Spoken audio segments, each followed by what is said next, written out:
ইতিহাসের এক কঠিন সময়ের মুখোমুখি। দেশে এখন পাহাড় সম বৈষম্য। একদিকে লুটেরাদের রাজত্ব, অপরদিকে লাঞ্ছিত বঞ্চিত মানুষের নিঃশব্দ কান্না।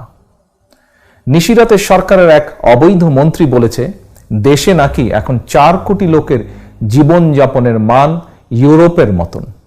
প্রশ্ন, তাহলে বাকি 14 কোটি মানুষের জীবনযাপন মান কোন দেশের মতন? দেশের অধিকাংশ মানুষকে এখন কেন বাজারে গিয়ে প্রয়োজনীয় জিনিসপত্র না কিনে প্রায় ফিরে আসতে হয়? অসংখ্য মানুষকে কেন অর্ধাহারে অনাহারে থাকতে হয় প্রায় প্রতিদিন? কে দেবে এসব প্রশ্নের জবাব? প্রিয় দেশবাসী, বাস্তবতা হলো দেশে এখন নিত্য প্রয়োজনীয় প্রতিটি পণ্যের দাম সাধারণ মানুষের নাগালের বাইরে বলা যায়। একমাত্র কমেছে আওয়ামী নেতাকর্মীদের কথার দাম, কমেছে মানুষের মূল্য, মানবিক মর্যাদা। এর কারণ দেশ এখন মাফিয়া চক্রের কবলে। প্রিয় দেশবাসী, মাফিয়া চক্র অবৈধভাবে রাষ্ট্র ক্ষমতা কুক্ষিগত করে রাখতে গিয়ে দেশের প্রতিটি সাংবিধানিক প্রতিষ্ঠানকে নষ্ট বা ধ্বংস করে দিয়েছে।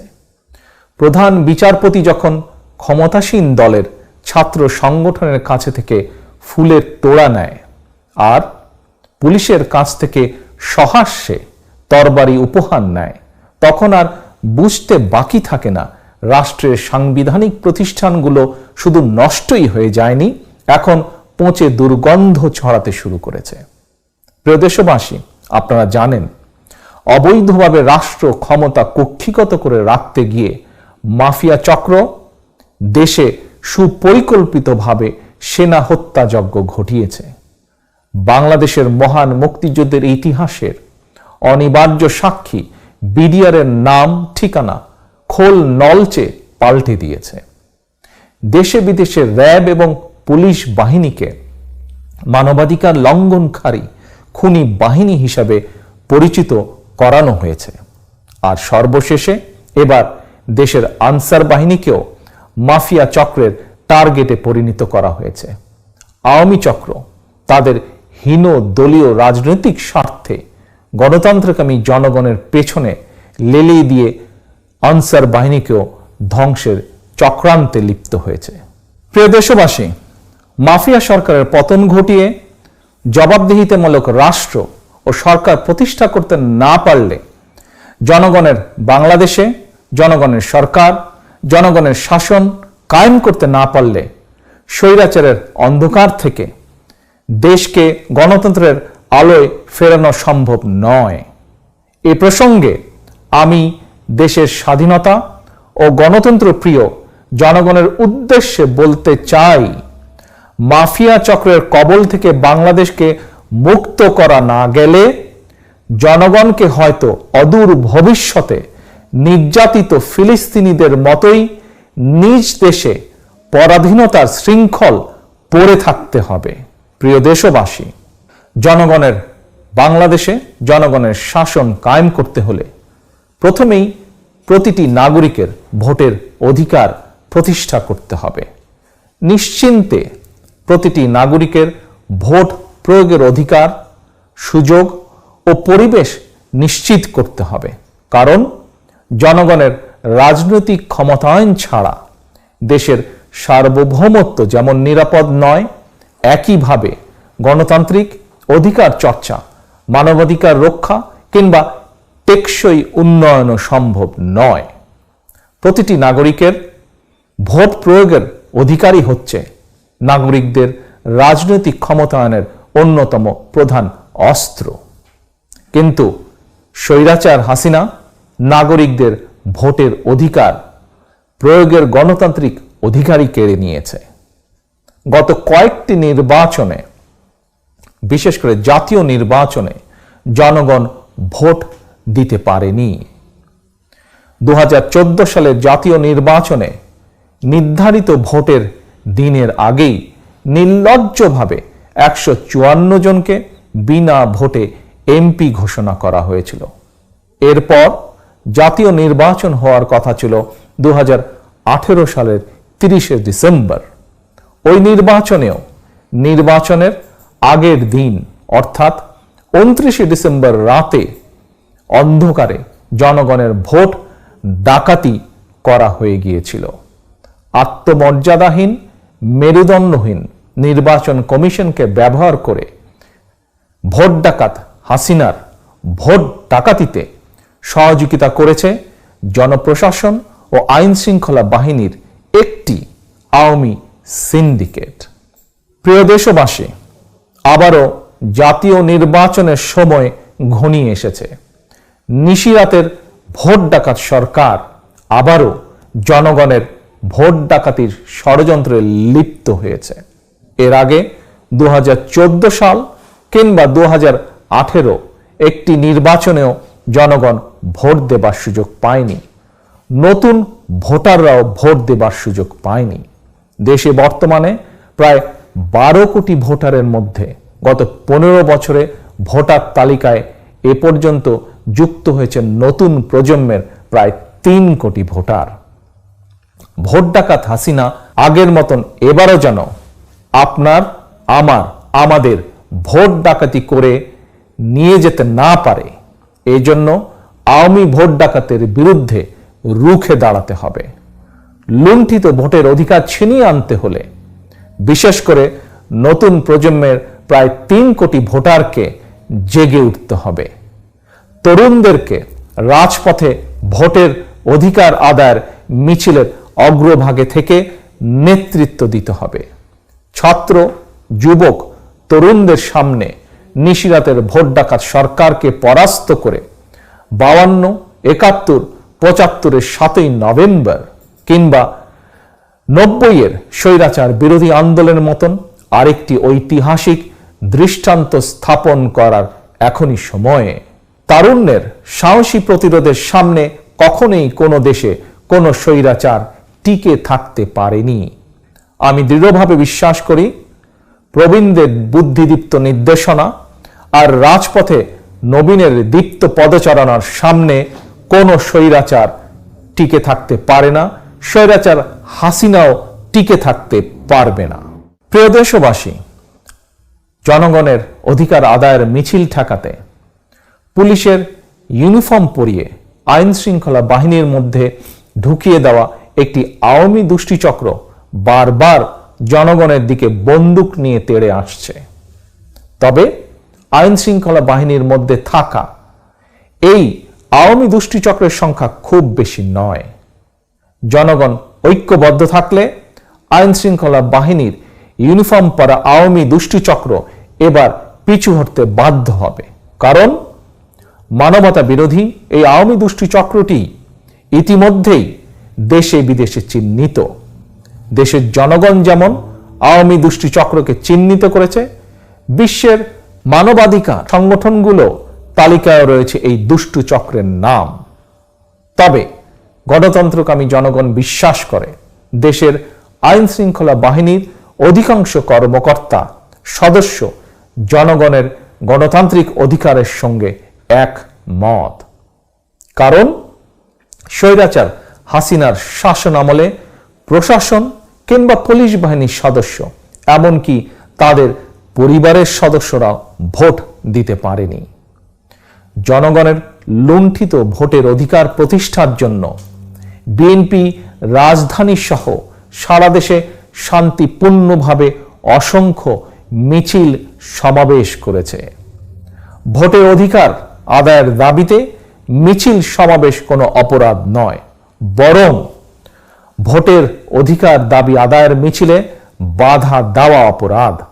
সুতরাং আমি জনপ্রশাসন এবং আইন শৃঙ্খলা বাহিনীর সদস্যদেরকে সতর্ক করে দিয়ে বলতে চাই, ভোটের অধিকার আদায়ের মিছিল সমাবেশে বাধা দিয়ে নিজেদেরকে অপরাধে জড়াবেন না। গণতন্ত্রকামী জনগণ সন্ত্রাস, সহিংসতায় বিশ্বাস করে না। তবে আক্রান্ত হলে গণতন্ত্রকামী জনগণের আত্মরক্ষার অধিকার রয়েছে।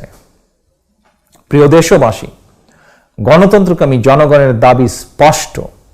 বর্তমান নিশিরাতের ভোট ডাকাত সরকার সংসদ, মেরুদণ্ডহীন নির্বাচন কমিশন এবং দলীয় প্রশাসন বহাল রেখে সুষ্ঠু ও নিরপেক্ষ নির্বাচন সম্ভব নয়। সুতরাং চিহ্নিত ভোট ডাকাত শেখ হাসিনাকে রাষ্ট্রীয় ক্ষমতার বাইরে রেখে নির্বাচনকালীন নির্দলীয় নিরপেক্ষ সরকারের অধীনেই আগামী নির্বাচন হতে হবে। সুষ্ঠু এবং নিরপেক্ষ নির্বাচনের স্বার্থে এই মুহূর্তে দেশে গণতান্ত্রিকমী জনগণের দফা 1 দাবি 1 শেখ হাসিনার পদত্যাগ।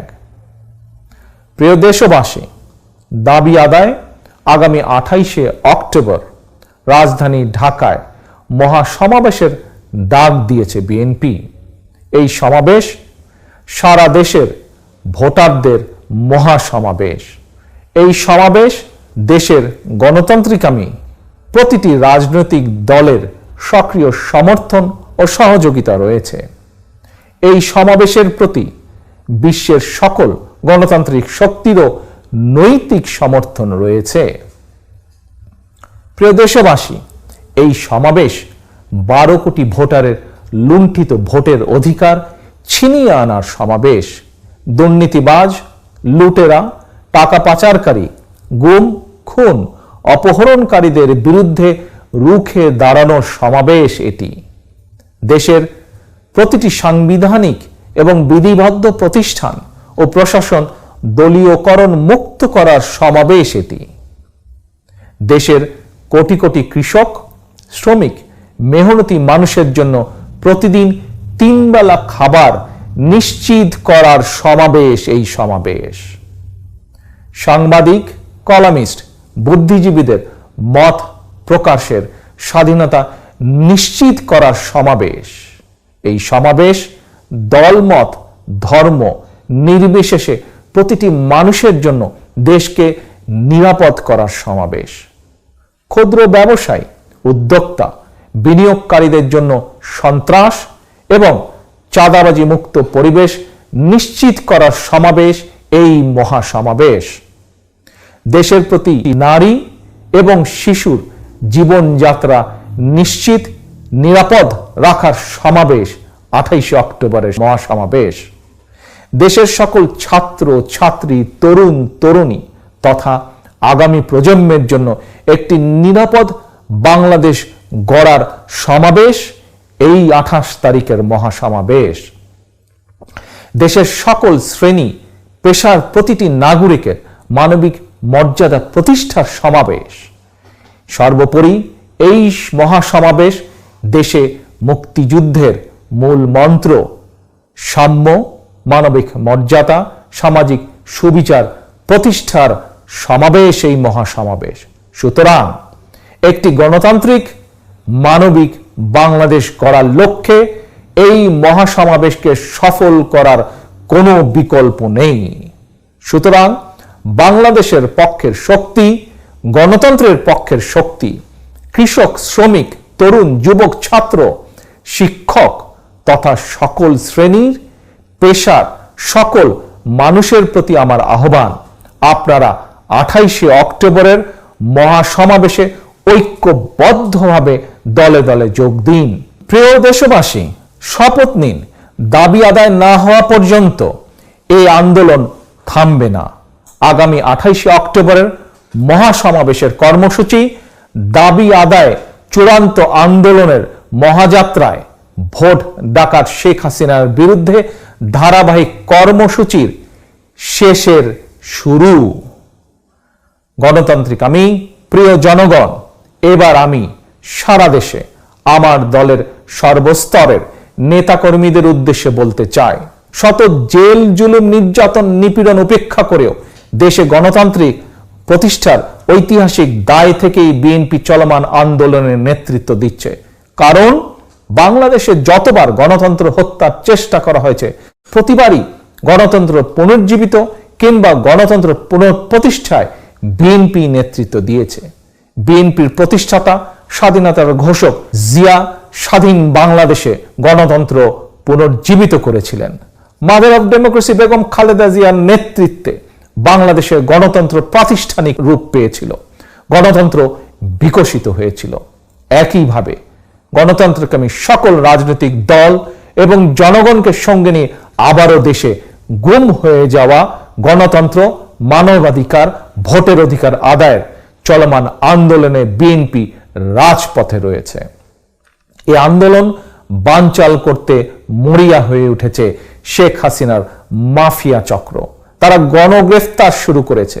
বিএনপির নেতাকর্মীরা গ্রেফতার নির্যাতনে ভয় পায় না। ভয় পায় না বলেই আওয়ামী ফ্যাসিবাদী চক্রের রক্তচক্ষু উপেক্ষা করে বিএনপি সহ প্রতিটি আন্দোলনরত রাজনৈতিক দলের সমাবেশে লক্ষ লক্ষ জনগণের উপস্থিতি অব্যাহত রয়েছে। আজ আমি সারা দেশে আমার সর্বস্তরের নেতা কর্মী, বিশেষ করে গায়েবী মামলা শিকার প্রায় 43 লক্ষ নেতাকর্মীর প্রতি একটি নির্দেশনা দিতে চাই। গণতান্ত্রিকামী জনগণ বিজয়ের দ্বার প্রান্তে। সুতরাং আর ঘর থেকে গ্রেফতার বরণ কিংবা মিথ্যে মামলায় আদালতের বারান্দায় ঘুরে সময় ক্ষেপণ না করে এবার চূড়ান্তভাবে ঘুরে দাঁড়ানোর পালা। আর প্রতিবাদ নয়, এবার অসীম সাহস নিয়ে প্রতিরোধ এবং প্রতিহত করার পালা। একজন গ্রেফতার হলে সঙ্গে সঙ্গে আরেকজন নেতৃত্ব নিন, নেতৃত্ব দিন। ওরা আর কতজনকে গ্রেফতার করবে? ওরা কত মানুষকে জেলে পুরবে? 44,000 মানুষের ধারণ ক্ষমতার 68টি কারাগারে এরই মধ্যে লক্ষাধিক মানুষকে কারাবন্দী করে রাখা হয়েছে। গণতন্ত্রকামী মানুষের ভিড়ে কারাগারগুলোতে এক অমানবিক পরিস্থিতির সৃষ্টি হয়েছে। যাদেরকে গণহারে গ্রেফতার করা হচ্ছে এরা কেউ গুম, খুন, অপহরণ কিংবা চুরি, ডাকাতি বা কোনো অপরাধের সাথে তারা জড়িত নয়। তাহলে কেন এই অবৈধ গ্রেফতার? আমি স্বৈরাচার, ভোট ডাকাত, মাফিয়া সরকারকে হুঁশিয়ার করে বলতে চাই, এভাবে গণগ্রেফতারের পরিণতি ভালো হবে না। অবিলম্বে বিএনপি এবং ভিন্ন দল ও মতের মানুষকে গণগ্রেফতার বন্ধ করতে হবে। ইতিমধ্যে যাদেরকে গ্রেফতার করা হয়েছে তাদেরকে 28 অক্টোবরের আগেই কারা মুক্তি দিতে হবে। অন্যথায় কারাবন্দী এই মানুষেরাই আগামী 28 অক্টোবর দেশের 68 কারাগার থেকে একযোগে গণতন্ত্র মুক্তির আওয়াজ তুলতে বাধ্য হবে। প্রিয় দেশবাসী, আর সময় ক্ষেপণের সময় নেই। এখন চূড়ান্ত বিজয় অর্জনের লড়াই। এরই মধ্যে স্লোগান উঠেছে, এবার আর ছাড় নাই, ভোটের অধিকার ফেরত চাই। 1971 সালে আমরা যুদ্ধ করেছিলাম বাংলাদেশের স্বাধীনতা অর্জনের জন্য। আর আজকের এই আন্দোলন দেশ এবং জন